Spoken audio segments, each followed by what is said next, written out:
had a black man on my live the other day asking how can he use his male privileges to rise the social hierarchies. And so I told him, hey, if you're a man, if you're a heterosexual masculine presenting man, you're black, your biggest barrier is going to be being black, and so you have to abandon your blackness. And you can rise the racial social hierarchy by abandoning your culture, abandoning everything that you know about your culture, your language, your foods, your traditions, and concede to whiteness, and you will rise in these social hierarchies.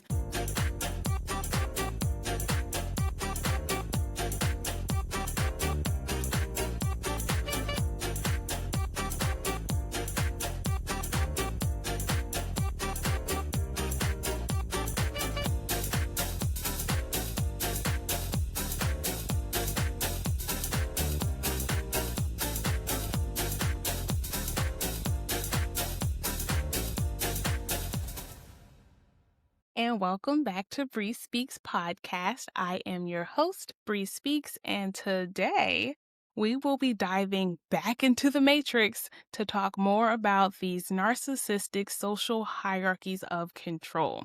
I did the last video and it was a big hit on here on YouTube and on TikTok.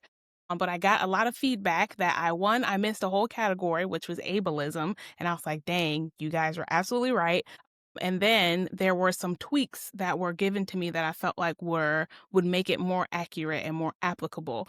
So some of the things we'll be talking about today will be similar to the last video, but a lot of it is going to be different. There's more to it. There's more nuance, more things I want to dive into. So buckle up and let's go. Okay. We have our new and updated narcissistic social hierarchies of control 2.0. Let's, orient ourselves to what we're looking at.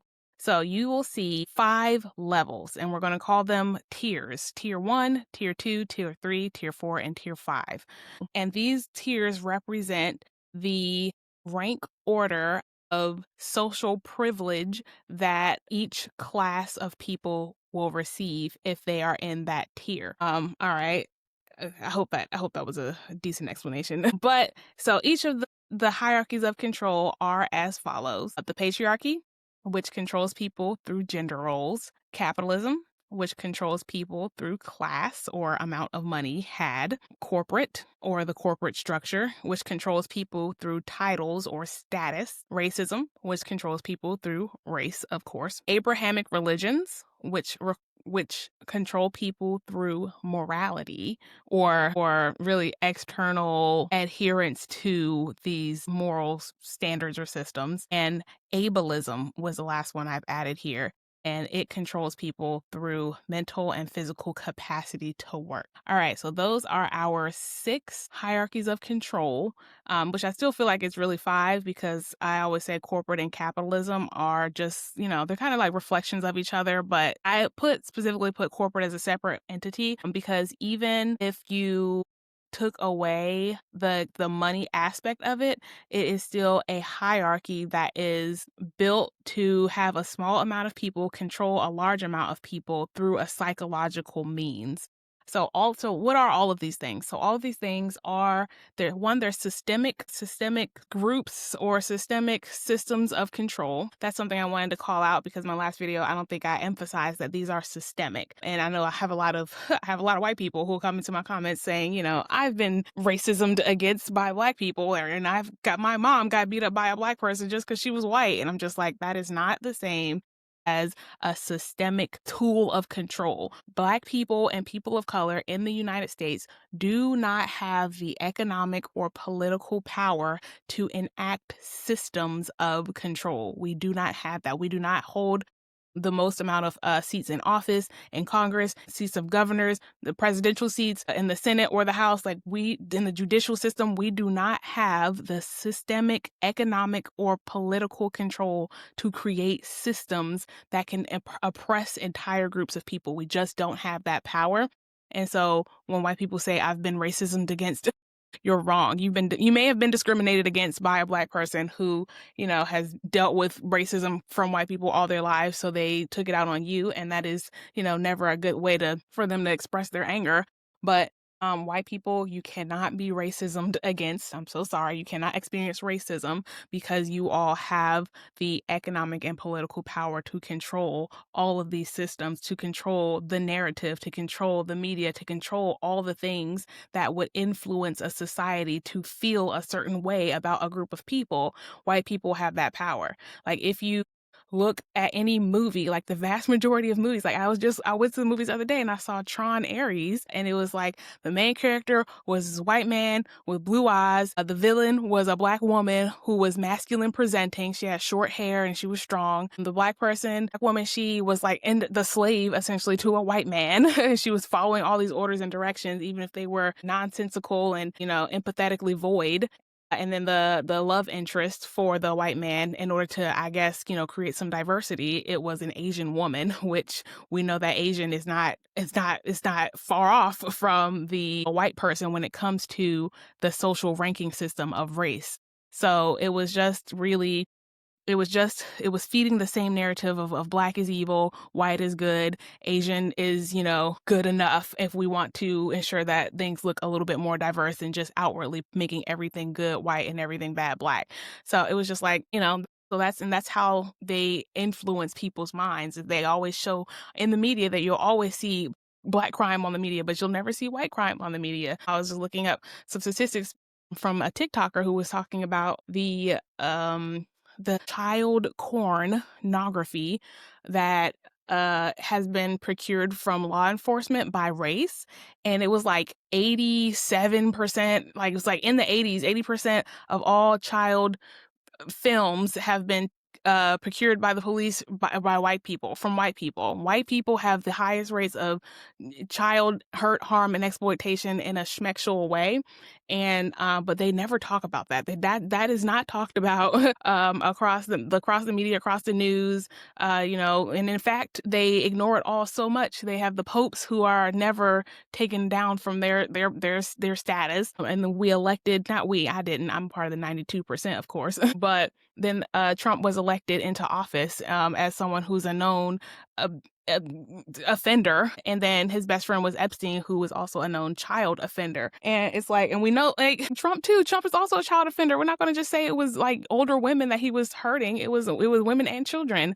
And then same thing like with like R. Kelly he was given so many excuses, excuse after excuse, because he was a traditional masculine presenting man with money, and so he had several of these privileges. And so when it came to his abuse of children, of young girls, it was looked like, we'll just give him the benefit of the doubt. So it's like these these systems they're there, and whether you want to acknowledge them or not, they are controlled by white people, and they are put in place in order to keep the perception of whiteness as good, as pure, as cream of the crop, while putting the perception of all others at a lower standard, so that you slowly over time internalize the want to be closer to these higher tiers, while slowly, feeling like you yourself as you are not good enough. For some reason, somehow, you just don't you need to, change yourself in order to meet these standards,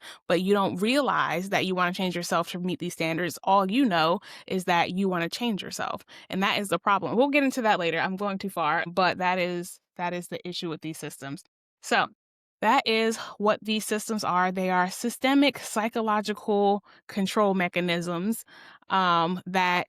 that influence your opinion of yourself and others. And you would have never had that opinion had you not been influenced by these systems. And a good way to know if you have been influenced by something, it's like not a great way, but a way that I've been asking people, because, there's been this whole discourse on TikTok ever since I've posted that blonde hair, white women dyeing their hair blonde is supporting white supremacy.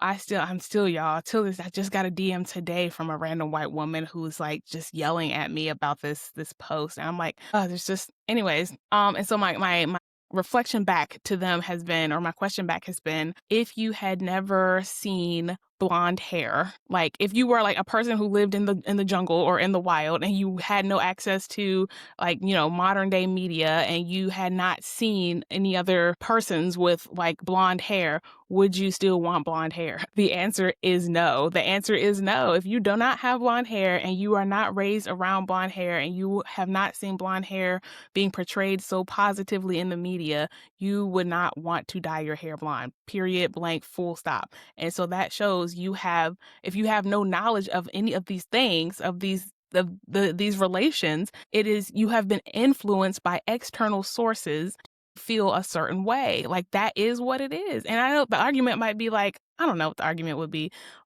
Yeah, I don't know. I'm just trying to think like, what is your argument against it? Because I can see them saying, oh, Black people, commit a lot of crime, which I get that. Oh, Black people commit 50% of the murders in the United States, which I need to look up that statistic because it still feels wrong. It's like, but even then, it's just like, had you not known that statistic and you come across a Black person, would you be afraid of Black people? Would your first reaction be like, oh, let me fear these Black people? The answer is no, you wouldn't. You have been externally influenced by these systems to fear Black people, to think of Black people as awful, terrible people. And that is why you feel this way about Black people. It's not because Black people are inherently bad. It's because someone told you that and you believed it. All right, so that's what they are. So next I want to talk about how do these top layers, how do they have privilege? Like what is the positive attribution that actually comes with being at the top of these social hierarchies? So like being in tier 1 or tier 2 and, somewhat in tier 3. Tier 1 of the patriarchy. It's like your traditional heterosexual masculine presenting man. These people usually have money, they're married or they have control of a woman, which control of a woman is married, but that's what it is. And then have children. What is it like? Okay. And then the billionaire class for capitalism, for corporate, you're a shareholder or board member. If you are in a religion, you're prophetic. You're the chosen one, is what I like to call the people who feel like they're the chosen one. Like, oh my God, I got this message from God and God told me to, lead all of you filthy humans to salvation. And then there is the if you are able-bodied and neurotypical person, that is, the cream of the crop for ableism. So what is the privilege that you have when you are at the top of these hierarchies? And I want to take a moment to talk about privilege and what privilege is, because a lot of white people often think that privilege is being given something and it means like you didn't work for anything. And that is not the exact definition. It is, but it's not. But I like to go into like privilege is the unearned benefit of the doubt is what I like to describe it as. And I got that from Knitting Cult Lady and White Woman Whisperer on YouTube, on TikTok. They have a podcast and they named it the unearned benefit of the doubt. And I've like taken it and run ever since then because that's a perfect description. So what is the unknown benefit of the doubt? It is when you are given chance after chance after chance because you have the benefit of the doubt. They feel like you are inherently good, you are inherently worthy, you are inherently intelligent, you are inherently capable.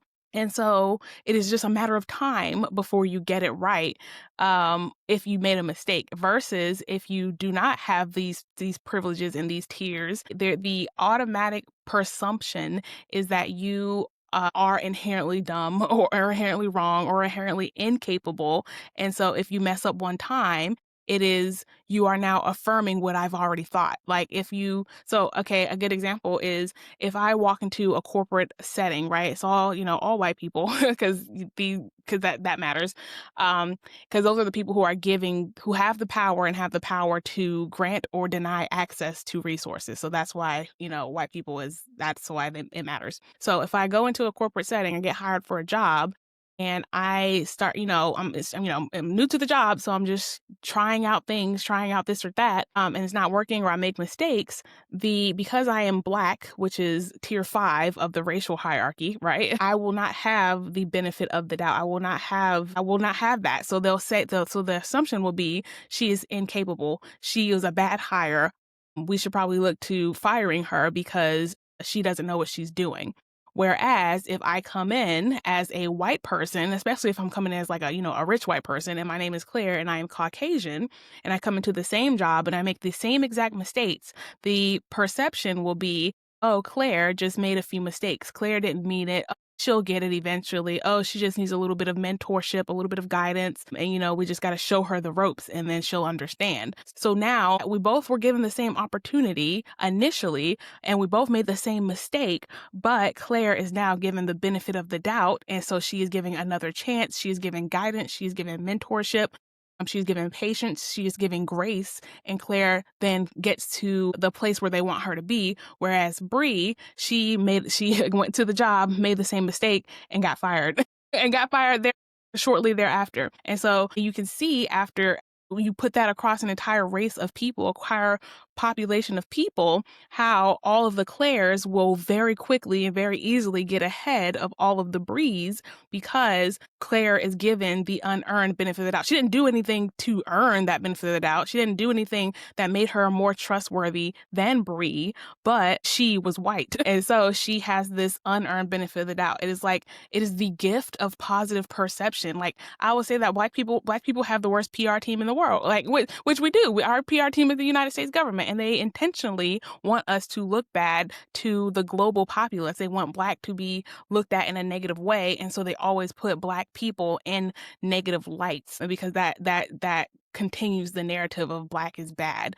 Versus they always, 90% of shows or media that is created in the United States, it is going to be a white person centered in the movie. The white person is going to be good. The white person is going to be smart. They're going to be empathetic. They're going to be complex. They're going to have, moments of growth and ingenuity, and like they're just going to be this amazing person. Whereas the Black person in every movie is either going to be dumb, they're going to be the butt of the joke, they're going to be the bad guy, or they're going to be like, the helper or the help, or just like the background, or like the plus ones. Like, it's just Black people are always just this almost afterthought. Black people are an afterthought in media.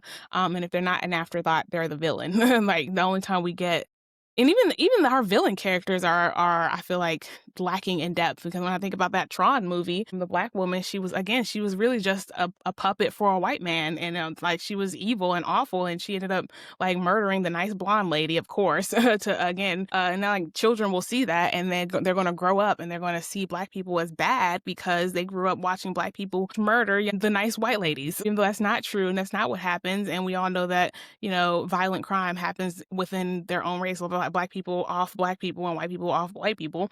But when you go to the movies and you see Black people offing white people, then the white people will now grow up from childhood to think that Black people are awful.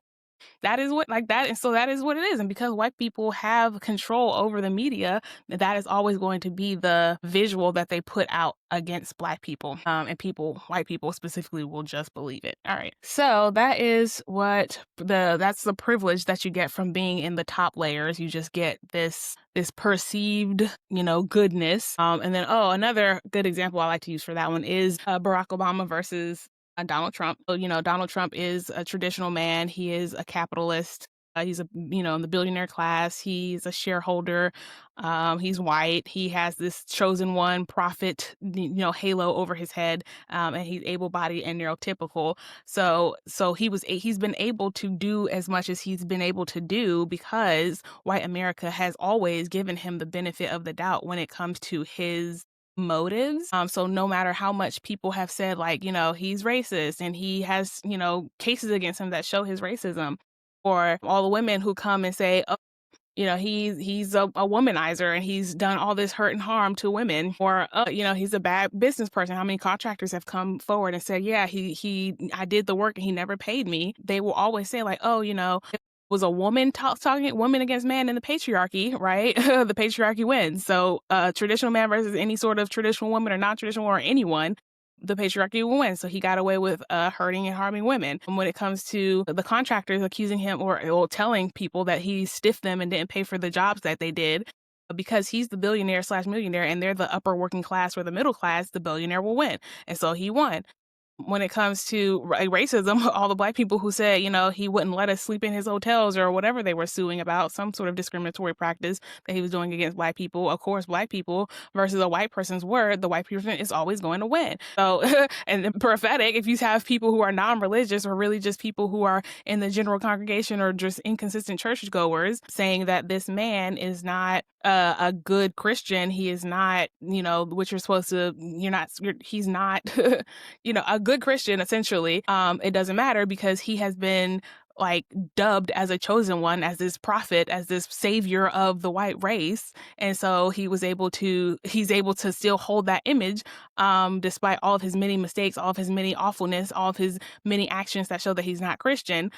He's able to say, well, no, you're wrong and I'm right because I'm following what God has told me to do. And then I don't think he has any, I don't know. I don't know if he has any discriminatory cases against people who are disabled or differently able. But if he does, I wouldn't be surprised. It would still follow with he's an able-bodied neurotypical white man, and so his word would be believed as good above all of theirs. And even if there was obviously tangible proof that he was awful, he would still be given the benefit of the doubt that it was like a one-time deal, or it was like a mistake, or like it was a misunderstanding. Oh my God. Versus Barack Obama is a black man and he wore a tan suit, y'all, and white America went crazy that he wore this tan suit, and they said, oh, that tan suit is unprofessional and a tan suit makes him unserious, and how can you run the free world of America in a tan suit? Oh my God, Barack Obama. But I don't know, as I think about that, I'm just like, I don't know what was up with that tan suit. I just feel like maybe, I don't know, I just feel like white people, it's the same as like, I don't know, white people wearing blonde hair. That is still on my brain. I feel like that offends white people because it feels like you're going into like white territory too much, and they don't like that / they don't want that. I don't know what was up with the tan suit, but you can see that any small mistake that a black person or a person in tier 5 or tier 4 really makes, they are not given the benefit of the doubt. They are not given grace. They are not given the perception of goodness. They just get, you are bad, you are incapable, you are dumb, you are like, all these negative things are the default if you are in tier 4 or tier 5. And if you do something wrong, again, you are confirming what they thought, what they knew about you. They are confirming what they knew about you. I knew he was a bad president. Now look, he wore a tan suit. He was unserious. It's just like, wow. But if Donald Trump does the same thing, oh my God, he's so stylish, or oh my God, he's a trendsetter. It's seen again and again when it comes to like any sort of trends that black people do. And then if a white person adopts that trend for a second, it's stylish, it's new, it's hip whenever a white person does it. But when a black person does it, it's ugly, it's dirty, it's ghetto. So that's just like, that perception is so powerful. How people perceive things is so powerful. If people don't realize that how you are perceived is a privilege based on who you are and how you show up in the world, and those privileges mean a lot. And I was also saying, another thing was the way these perceptions stay afloat is by keeping people separated. So the reason why so black people and white people is a great one when it comes to they did redlining.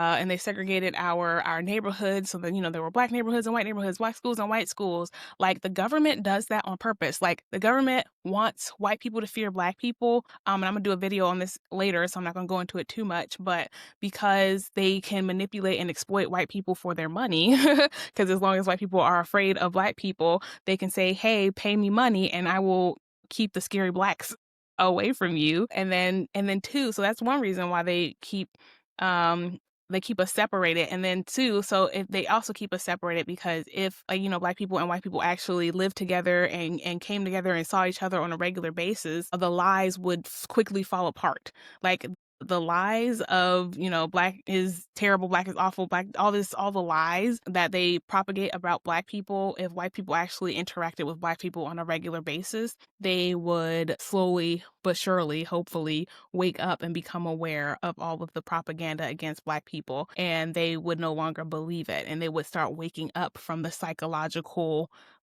cloud that racism has them in, if they were actually able to live and work with and interact with black people on a regular basis. So the government intentionally keeps us separated physically in order to keep the mental separation going, and they want that mental separation going for tons of reasons that I'll talk about in a different episode. So next thing I want to talk about is how you can have privilege in one category and not another, because I know a lot of white people will say, I'm white, but I grew up poor, and so I don't have privilege.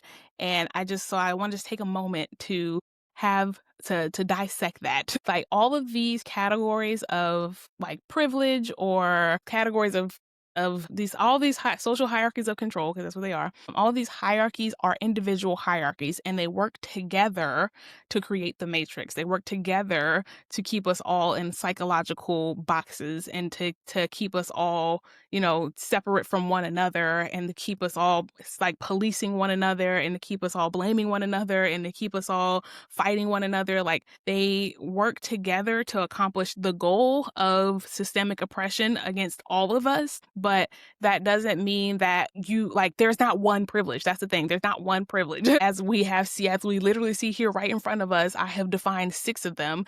And there's, technically there is more. I feel like these 6 cover the gamut of them.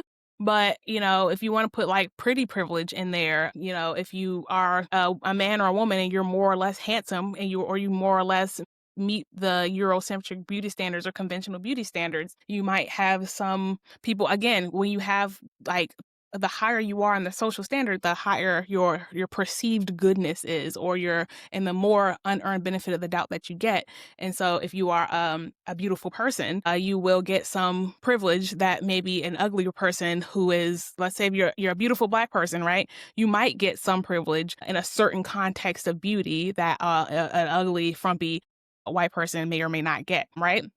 That's not going, like, so it's like, there are different categories of hierarchical controls, but just because you are at the top of one, that doesn't mean you're going to be at the top of all of them. And just because you have benefits in one, that doesn't mean you'll have benefits in all of them. I know a lot of men, like Black men specifically, it's like, oh, I'm a man, but I'm Black, so I don't get privilege. And it's like, the answer is still no. You may not get white man privilege, but you get Black man privilege. Like, you still are a man raised in the patriarchy, and so you still get the benefit of being perceived as a better person or a good person if you are a man who is married. Like, if you're a Black man and you're married to a Black woman, and you all had to go against each other in the court of law, you are more likely to be believed because you are a man, and you are a man who has a woman. Even if that woman is suing you, you have that privilege of being perceived as a good man because you are a man who has a wife. And if you go up there and you lie and you say whatever the probably male judge wants to hear, you will likely win if that woman doesn't have, like, essentially mountains and mountains and mountains of evidence against you, which in a lot of DV cases, that's like, they usually won't. They don't.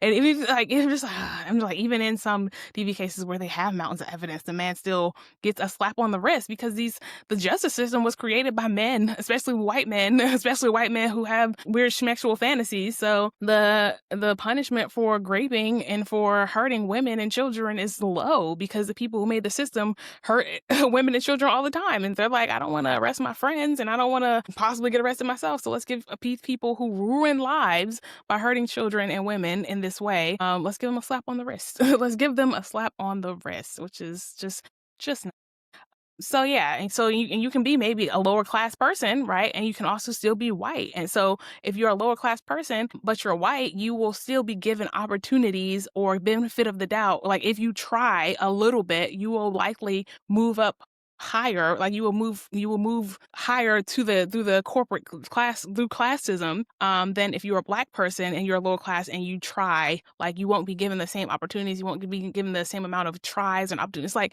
white people, you don't understand how many lives you are getting if you're playing the video game of life. If you're white, you start off with 10 lives, versus Black people, you start off with 2. Really, right, 2 or maybe 3, but really it's 2 or 1. Like, you don't get many lives as a Black person, and if you mess up just once or twice, that's it. Your whole life, you're done. You're either in jail or you're poor the rest of your life. But white people, it's just like, you will get all of these opportunities, and you don't see them as opportunities. You see them as like, oh, I was just in the right place at the right time, right? And which, even that is just the doors that are open to white people are substantially more if you try just a little bit than the doors that are open to a Black person if you try. Right.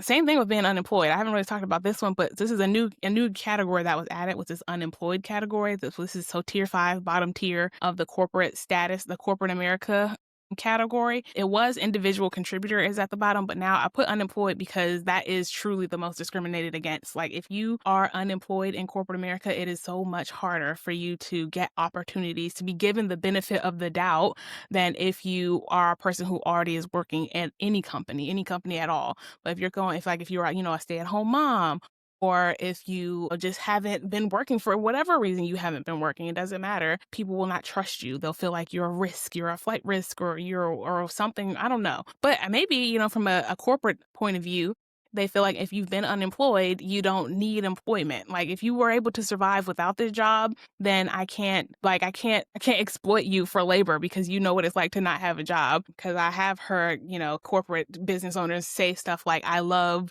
women with children or men with children or people with mortgages because they will work harder because they have this debt. They have this, this big scary thing over their heads if they don't do their jobs, versus if someone is coming in from being unemployed, it's like, do you have a big scary thing that's going to push you to come to work every day? No, then I don't want you here because you might leave because you already know you know how to survive without me or without a job. And so why would I trust you to stay around whenever, if you once the exploitation starts, well, how can I trust you to stick around? So that is how you can have privilege in one category, but not have privilege in every category. But how your privilege in one category, you can lean into it and use that to, accelerate your climb of these hierarchies. But another thing is, speaking of like how you can rise the ranks, while one tactic is to lean into the privileges you do have, another tactic is to abandon the identities of the privileges you don't have or of the tiers that you're in. So, a good example is I had a Black man on my live the other day asking how can he use his male privileges to rise the social. And so I told him, hey, if you're a man, if you're a heterosexual masculine presenting man, you're Black, your biggest barrier is going to be being Black. And so you have to abandon your Blackness, which I'm not actually advocating for that, but I used it as an illustrator you can be a Black person or a Latino person or an Indian, Pacific Islander, Middle Eastern, Native American, brown, any brown person, and you can rise the racial social hierarchy by abandoning your culture. Abandoning everything that you know about your culture, your language, your foods, your traditions, and concede to whiteness, and you will rise in these social hierarchies. So if you're a Black person and you don't talk about hip hop, you don't talk about rap, you don't talk about any, Black, like culturally Black, significant Black artistries. If you're a Black woman, you straighten your hair, you wear long weaves, any straight presenting or straight hair weaves. You might even have, blonde hair in your weave. Cause if you look across corporate America, if you look at like high ranking Black women in corporate America, you will almost never find natural hair Black women. You will find either super short low cuts. Cause I don't know what that's about, but white people love Black women with like no hair.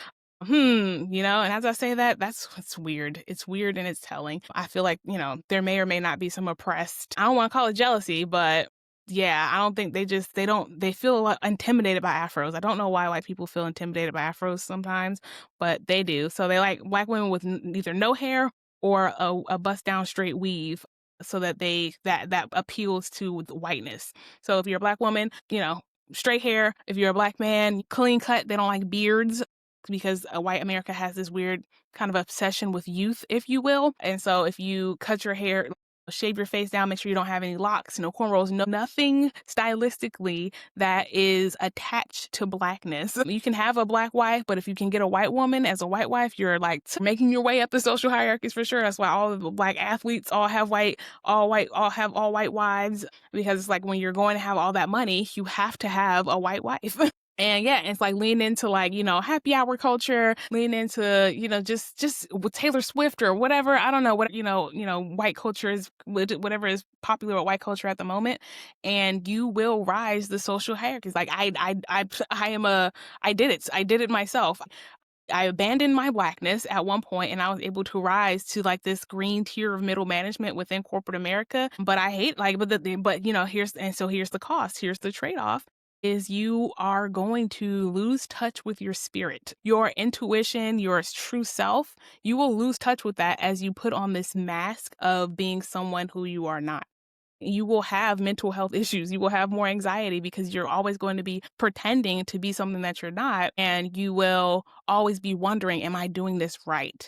Because you're not authentically being yourself. You're trying to be something like you're playing a role. You are like, is this the right way that I play this role? Am I saying the right stuff? Am I talking about the right things? Like you have to abandon authenticity and step into this character, and that character will rise to the top, will take you, upward. But it's like, but again, you'll lose touch with who you are. Like you will start, actually after a while, you will pick up the mannerisms, you'll pick up the dialogue, you'll really start to live and breathe whiteness or corporateness or the traditional manness. Or if you're diving into to Christianity and religious culture, you'll really embody the things that they tell you to embody as a Christian. But it will cost you your soul. It will cost you your soul. Like I made a video on TikTok talking about how I think a lot of white men, like a lot of white people and men, have lost touch with their spirit, their intuition, their inner being, because they have adopted these ideologies that come from these systems, and they are so accustomed to playing the role of the traditional man in the patriarchy, or the traditional woman in the patriarchy, or the role of whiteness, which is the role of whiteness is to really just anti-blackness because that's not like is anti-blackness plus like money, but plus consumerism. That's really like that's like people say white people don't have culture. I mean, if you like, they do have culture. Their culture is not being black and getting as much money as possible. Like that is the culture of whiteness. Like if you can do everything that is not black and acquire as much money as possible, you are one whiteness. You've achieved whiteness. You've done the white. I'm sorry, but that is what it is. So hey, I just lost my train of thought because that was funny. You won the white. Oh, so yeah, I was saying that men and white women or not white women, white people and men have lost touch with their souls, because whenever you have to play so much into this role that someone gave you, you never know who you are, and you never know who is it that's inside of you. Who is it that you would have been had you not been given these roles to play? Because you've been given, white men, like men and white people have been given this role since they were born. Like men have been told since they were born, you have to essentially get a wife, and women too have been told you have to get a husband, and you have to be a mom and a mom and a wife. But it is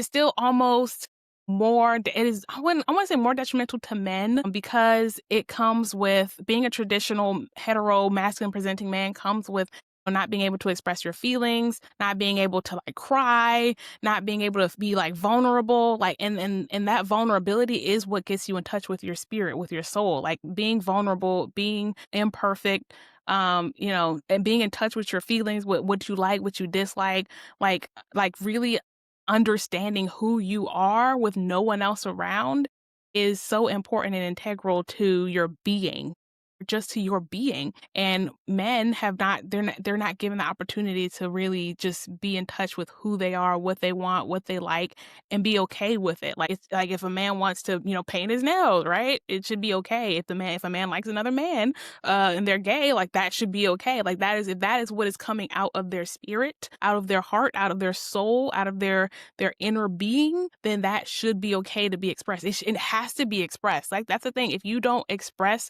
what is inside of you, your inner being, you will like internally collapse. You will combust. Like you cannot not express who you are, because you will live a life of misalignment, and that will only create negative energy. It'll create anger. It'll create resentment. It'll create, need to dominate and need to control everything, so that you don't accidentally slip up and let people know that you actually do like men, or that you actually do like painting your nails or doing makeup or whatever is deemed not masculine. Like you have to control all areas and aspects of the world, because if I don't, then like someone might find out who I really am. Like, and it's like that is such an awful way to live. And the same thing happens with white people, is they are given this script from very young, is you have to grow up, got to be skinny, you got to be white, be attractive, be blonde, if preferably blonde, but brunette is fine as long as it's not any of those weird in between colors like dishwater blonde or mousy blonde, dishwater blonde or mousy blonde, or one of those colors. Just pick one of the two sides and stick with it, which is strange. And you have to, go to college, get a corporate America job, or just do something to make sure you make money, but preferably through college and then a corporate America job, and then you get married, and then you live happily ever after, and you ride off into the sunset, and you don't complain, and that is the end. Like, that is your life as a white person, and if you don't follow the script, you will be ostracized from the white community. You are weird, you are strange if you try to do anything else, and that is a terrible way to live. That is a terrible way to live, because if you are given the script from the day you're born, you are literally never given the chance to figure out who you are. What is it that you like? What is it that makes you happy? What is it that brings you joy? What is it that whenever your cup is full and it runneth over, what does it run over into? Like, I know I like storytelling, I like writing, I like communicating, I like public speaking. So this is me literally doing what I love to do. But if I like to play softball, I like to play sports. But like, it's like white people, if you have something that you enjoy and is unacceptable, right, to the rest of the white community, you're literally not allowed to do it. And it's just like that's like, yeah, right, like marrying a black person. Not always, but there are a lot of people, like I've heard some white woman, she was talking about how she wasn't allowed to watch the Proud Family growing up. She wasn't allowed to watch That's So Raven growing up, even though her father said he wasn't racist, but he just, he didn't like those shows. They made him uncomfortable, or they just, like, again, they never explore these feelings that they have about black people and why they feel uncomfortable. Where do they come from? Where do these beliefs come from? They just stop at the surface level and say, like, I don't really like this show full of black people, and that's it.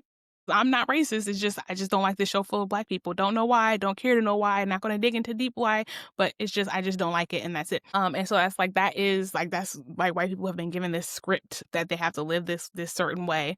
And if you don't live a certain way, you'll be ostracized from the group. And that is detrimental to your mental health. It's detrimental to your spirit. It's detrimental to your soul. Like, you need to know who you are and where you came from, like that. And like, white people, they don't like all other cultures. Like, when I think of all the white people who came from, Ellis Island, who had to abandon their Irishness, abandon their Frenchness, abandon their Britishness, if you will, in America. Like, if you have a different culture that is not America whiteness, you're not allowed to be that person, and you're not allowed to be that person in order to rise in these social hierarchies, and it's detrimental. And I'm just leave that there. So anyways, that is how you can rise to the ranks. If you are a person, if you're on the far right here, or ableism, if you're a person and you have a disability, if you can cover that disability, if you can hide that disability, then you can present as able-bodied and neurotypical.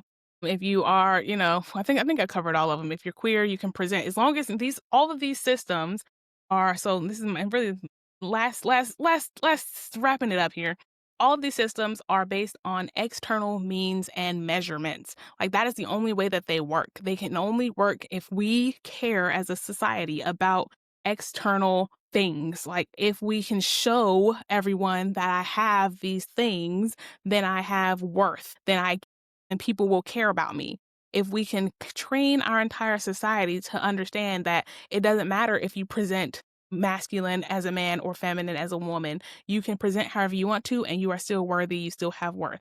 It doesn't matter if you, for capitalism, or if you are lower, first of all, we shouldn't even have classes. Classism sucks. Like, that's dumb. We should go to a system where everyone gets paid a livable wage / fair or equal amount. And it doesn't matter what job you're doing, because the fact that teachers and nurses and technicians, as seen in my tier 4 column, are tier 4, one of the lower tiers, whenever they're so important for teaching our future, our youth, whereas someone who is a business owner is a billionaire, even though their business is based on replicating the model of a different business, let's say, because that happens all the time. It's like someone sells red combs, and then someone else is like, oh, everyone loved the red combs, let me sell blue combs of the exact same type, and I can corner the market for blue combs. It's like, did you actually add any value to the world by making blue combs? No. But this teacher, me personally, I talk about this all the time. Like, there's a world where I would be a teacher. I love children and I love teaching. So I wouldn't mind being a teacher, but I don't want to go into being a teacher because it doesn't pay well. And the fact that I have to not be a teacher, even though I would love to be a teacher and I would be good at it, but I can't, go into being a teacher because I know the pay is bad. that's stupid. Like, that is stupid. Like, that's the way the world is set up right now, is that we could have fantastic teachers, but teachers aren't paid well. And so now we have more lawyers, more corporate lawyers, because corporate lawyers get paid well than we do, like immigration lawyers, or than we do criminal justice attorneys, or just like attorneys who actually defend people. Those people are not paid as well, and they're overworked. Social workers overworked and underpaid. People who actually help people lead a better life. And we have less of those because they aren't paid, but we have more people who are duplicating business models left and right just to capitalize on the money that's going into a certain market or a certain industry or a certain product. Like people don't understand how capitalism really works, and that's the problem that I have. Is people think that if you're rich and you're billionaires because you're smart, or you invented the cure for cancer, or a water filtration system, or like something like that. And it's like, no, like capitalism is based on who can extract the most value at the least amount of expense possible. And that looks like private equity buying up your favorite businesses, raising up the prices of all of your favorite products, firing all the people who work there so they don't have to pay them, overworking the people who are left basically for slavery, and then taking out loans on that business, putting the actual debt on the business, and then taking the money and putting it in their pocket, dismantling the business for parts, selling it for parts, and then leaving. Like, that is capitalism. That is making the most money. That's maximizing on profit right there. But people don't see that. People think that people have this image that capitalism is this good thing. It's a terrible thing. It's an awful thing. And all it does is create poverty and then create ultra wealthy billionaires. Like, that's all it does. Sorry, that was a little bit of a side rant, but yes. So if we are looking across these systems, you can tell that they are actually based on external measurements, and they only work if we allow external measurements to hold more value than what we think about ourselves. So if you don't subscribe your value to how much you can acquire from an external lens, then you will be fine. You can get out the matrix if you, instead of looking outward, by going inward, by figuring out who you are, by loving whoever that person is that you find inside of you. That is how you leave the matrix.